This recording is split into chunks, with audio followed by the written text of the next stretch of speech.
ठाकुर भक्ति विनोद कहते हैं, ब्रजवासियों में और नास्तिकों में समान बात क्या है? दोनों कृष्ण को भगवान नहीं मानते। नास्तिक को पूछो कृष्ण भगवान है, बोले कोई भगवान भगवान नहीं। ब्रजवासी को पूछो कृष्ण भगवान, अरे कहां के भगवान भाई। कंस का जब वध किया कृष्ण ने, कंस के छाती पे बैठकर मुष्टि प्रहार कर करके प्राण उसके समाप्त किए, तब पूरा वहां पर सभा में सभी देख रहे थे इस बात को। कृष्ण के प्रभावशाली शक्ति का इससे श्रेष्ठ प्रदर्शन और क्या हो सकता था? ये तो प्रमाण ही था कृष्ण कितने शक्तिशाली हैं। लेकिन श्रीदाम आके कहते हे तुम वही कृष्ण हो क्या? मैं तो कुश्ती में रोज हराता हूं, इतनी शक्ति कहां से आ गई? मुझे लगता है कोई और है ये, तुम वो नहीं हो सकते। चलो मैं चैलेंज करता हूं, यहीं पर इसी मंच पर कंस के मृत शव के बगल में हम लोग कुश्ती करेंगे। तो श्रीदामा और कृष्ण कंस के मृत शव के बगल में ही कुश्ती करने लगे, भिड़ गए और श्रीदामा जीत गए।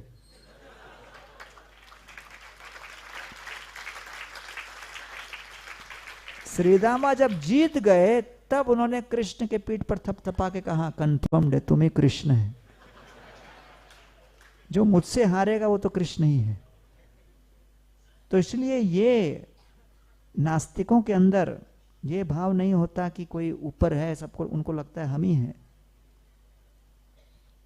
एक वृद्ध महिला थी गांव में, हमेशा भगवान का ही गुणगान करते रहती थी, हे कृष्ण, हे गोविंद, हे गोपाल। उसके पड़ोसी एक नास्तिक थे, हमेशा उनका उपहास करते रहते थे कि क्या हर बात पर कृष्ण गोविंद गोपाल लेके आ जाती है। आज मैं दिखाता हूं उसको। मार्केट में गए, साग सब्जी दाल चावल तेल इत्यादि लाकर उस महिला के घर के बाहर रख दिया, घर के द्वार पर खटखट किया और वो नास्तिक जाके पेड़ों के पीछे छुप गया तमाशा देखने। महिला बाहर आती है, देखती है इतना सब कुछ सामग्री आ गया, दोनों हाथें ऊपर करके उनकी स्वाभाविक प्रतिक्रिया यही रहती थी, हे कृष्ण, हे गोविंद, हे गोपाल, कितने कृपालु, कितने दयालु, आपने एक सप्ताह का मेरे लिए चावल दाल साग सब्जी तेल सब भेज दिया, हे कृष्ण कितने दयालु हो आप। ये सुनकर वो नास्तिक पेड़ों के पीछे से बाहर आया, महिला के सामने आके कहता है, अरे क्या कृष्ण, क्या गोविंद, क्या गोपाल, किसको आप धन्यवाद दे रहे हो? मैं था जो मार्केट में गया, मैं जाके ये सब दाल सब्जी चावल सब खरीद के लेके आया, मैं लाकर इसको रखा हूं, सबका बिल मैंने भरा है, समझे क्या?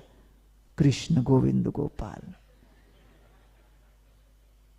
तो महिला फिर हाथ उठाती है और कहती है, हे कृष्ण, हे गोविंद, हे गोपाल, आप इतने कृपालु हो, इतने दयालु हो, इतने बुद्धिमान हो कि न केवल साग सब्जी चावल दाल भेजा, लेकिन नास्तिक से बिल भी भरवाया।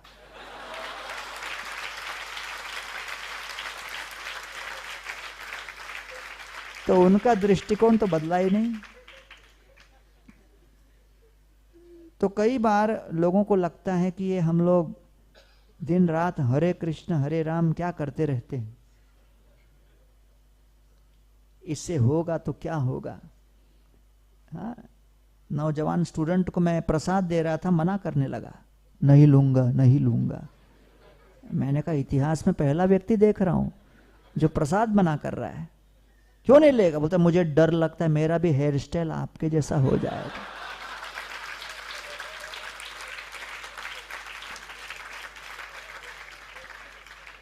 तो किसी विजिटर ने प्रभुपाद जी को पूछा, स्वामी जी आप इतने मंदिर क्यों बना रहे हो, सबको भर्ती करना चाहते हो क्या? प्रभुपाद ने कहा नहीं, अरे मंदिर में सीमित जगह है, कैसे भर्ती करेंगे भाई?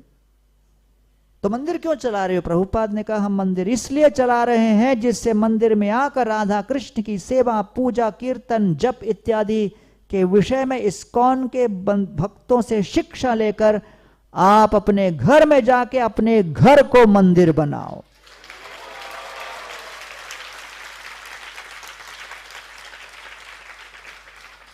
आमने स्तरिते तोमार इह आगमन, परम दयालु तुम्ही पतित पावन।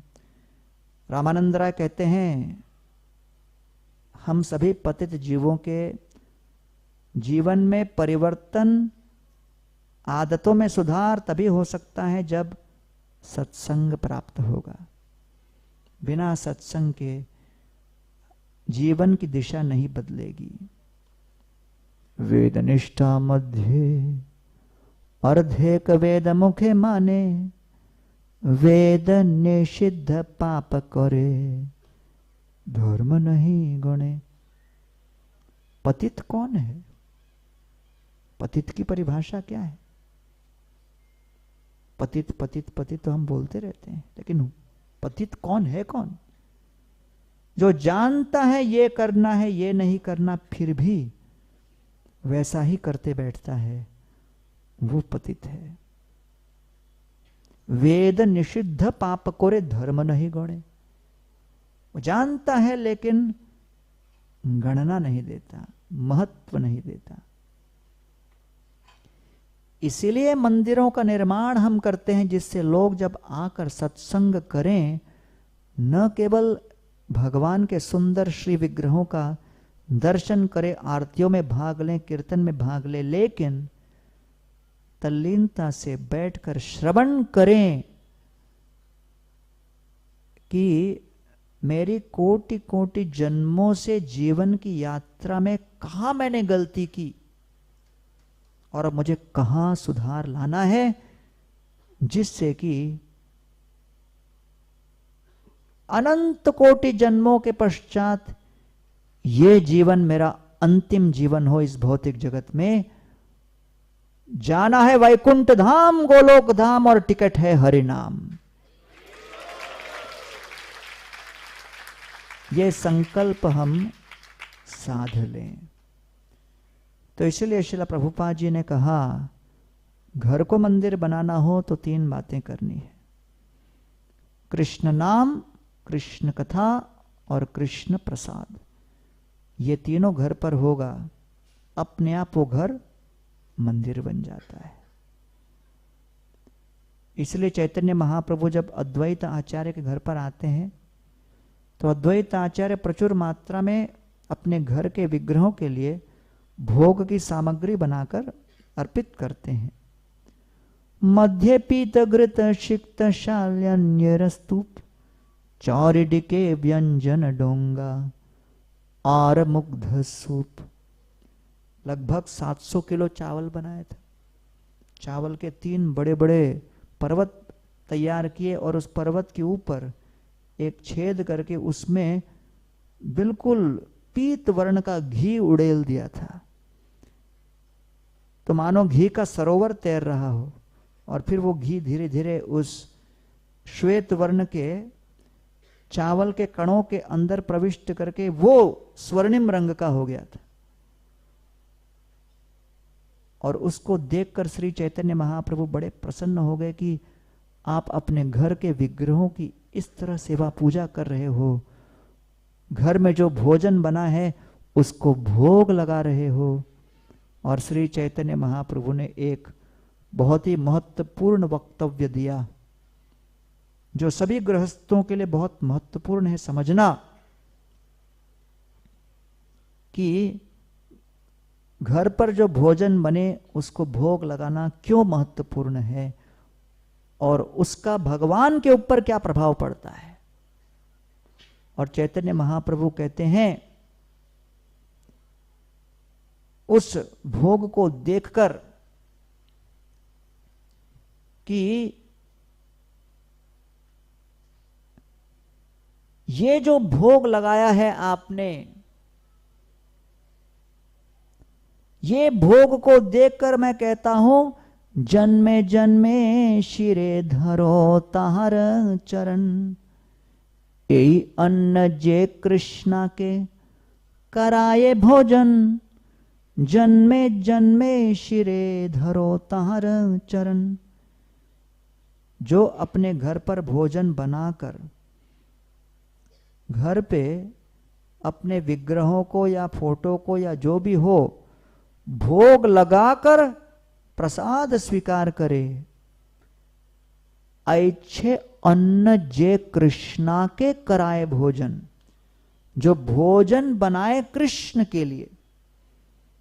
तो इसलिए घर आपका वही रहेगा, भोजन की सामग्री वही रहेगी और गैस और सिलेंडर सब वही रहेगा, लेकिन भोजन आप किसके लिए बनाओगे? ऐच्छे अन्न जे कृष्णा के कराए भोजन। अब जब भोजन बनेगा घर पर, कृष्ण के लिए बनेगा। तो जब इस भाव के साथ आप भोजन बनाने लगते हो तो चैतन्य महाप्रभु कहते हैं, जन्मे जन्मे शिरे धरो तहार चरण। ऐसे भक्त का जो घर पर रहकर भगवान के लिए भोग तैयार कर रहा है, ऐसे भक्त के चरणों को जन्म जन्मांतर के लिए मैं अपने मस्तक पर धारण करता हूं, उनको नमन करता हूं।